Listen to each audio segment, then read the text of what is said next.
Let's also take cognizance as to the kind of data that we saw in terms of the equity flows as well as the SIP flows. It has been a bit of a divergence. So to chat about that and lots more, we have Dhirendra Kumar joining in from Value Research.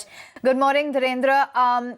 It's pretty much a fairly divergent trend because we have seen the SIP flows that have been fairly robust, while the overall equity flows have come in as very disappointing. What do you make of this dichotomy?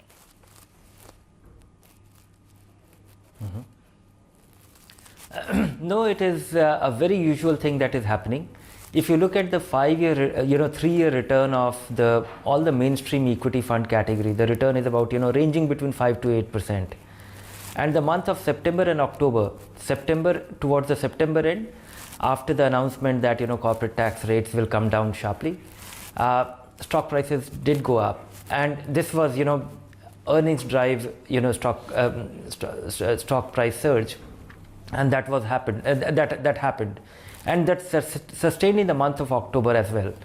So when markets go up sharply in a brief period of time after a long wait of nearly 3 years, because that was the time, last 3 years, investors who invested 3 years ago were getting towards, were getting into the negative return zone that suddenly became positive by 5, 7, 8%. And that is the general tendency. First time investor coming into the market, they are extremely reluctant to take on losses. So the moment they are able to break even, they get out. That is the psychological thing. So this is something which has happened. It looks like, it is an extraordinary thing that has happened, but it's a normal behavior. Every time the market goes up sharply in a brief period of time after a prolonged struggle, and investors break even, they pull out, and that is what happened. But the fact that, you were talking about the SIP flows, we've added about 5 lakh SIP accounts in the month. That's the highest so far this year. That's a testament to the continued value that retail investors have in this kind of a systematic approach to the markets. Despite what we're seeing on the macro front and all of these concerns, we're not even seeing earnings growth really pick up materially.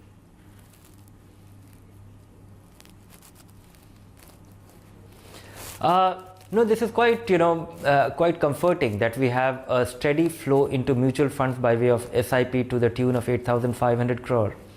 This is very significant. If you look at, 2-3 years ago, this is the scale of money which FIIs used to put, and they used to support the market, and our market was extremely vulnerable to their actions, their pullout. And so we have been able to reasonably insulate ourselves from, from that because of this steady flow. But I don't think we should look at, anything in a guaranteed way. This is some, investors' thinking is very malleable. Even the SIP investors, if you look at, the kind of big outflow that we have seen this month, it is not that it is all the one time, the lump sum investment that actually pulled out. A lot of investors who would have been doing their SIP, they would have realized that, they have not, a lot of investors first time investors generally tend to think that as doing SIP and doing it for 2-3 years, it should be okay, and it was not okay. It was negative return. So, and those are the investors, first time investors, they would have pulled out when they saw that they have little gains out there. So in that sense, if earnings don't kick in, if companies don't start making, if the growth is not back, if companies don't make more money, which the government has contributed in a nominal way or in a reasonable way, but we have to see that, if it is sustained, which for good companies, the market has become very narrow, and it is all that we are witnessing is, some 50, 70, 80 companies where there's a premium, that there could be, build up of a bubble there, quality at any price. That might, unless the market gets broad-based, and that can be supported only when a lot of companies start making, witnessing or demonstrating that they are making, rising earnings, and that is not visible. If that does not happen in, next 6 months to 1 year time frame, or the symptoms are not visible, we will not see a broad basing of the market, and this may not continue. So, but yes, 8,500 crore, nearly 1 lakh crore inflows from individual investors in India, not taking into account the money flowing by way of the NPS contribution or the employee provident fund money. These are steady, stable money flowing into the market, which is a huge comfort. But I don't think we should take anything for granted. Fair enough. So what's the advice now to investors? What should they do at a time when we are seeing the markets close to those record highs? We have seen, we're looking at the overall picture across the globe. There's lots of developments that need to unfold on that front. So what's your advice to investors at the current juncture?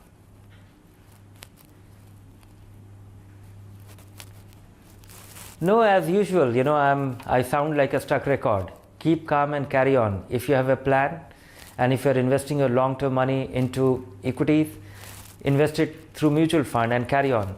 Your tax saving fund, 1.5 lakh rupee contribution, whatever you can avail, you must invest to the hilt. And if you're investing in your multi-cap fund or a small cap fund in a nominal way, keep doing it. Keep it simple. Don't get distracted by the noise. If you're investing with 3 to 5 years time frame, I don't think there is anything to worry.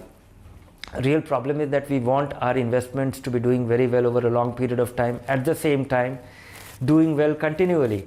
That may not be in the best of your interest. The ideal thing should be, the market does very poorly and does extremely or extraordinarily well only when you need the money. But that's very hard to predict. So I think, just stay the course. Stick to your plan if you have a plan. If you don't have a plan, get started. Funds would you advise investors to look at? What category of funds?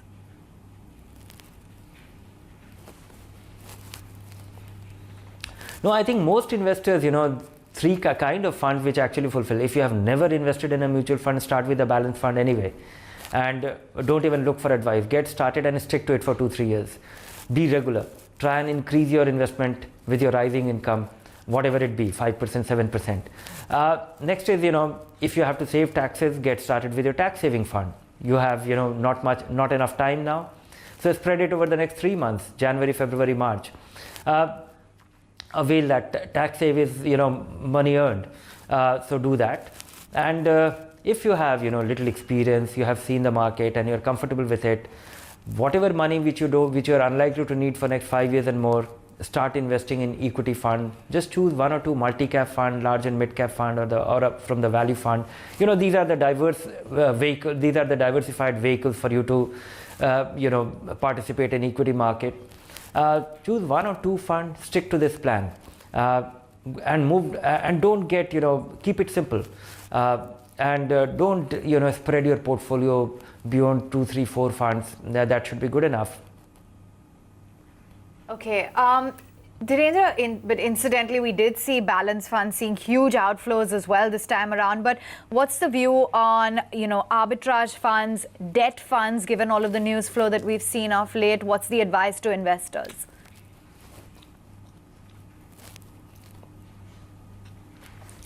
Yeah, that I think is quite worrisome. Last 1 month, we have seen all kind of side pocketing, the creation of the segregated portfolio where funds have actually faced 2%, 3% hit. But I think, this is also a place where a lot of regulatory moves by SEBI has preempted many of the calamity which could have been there.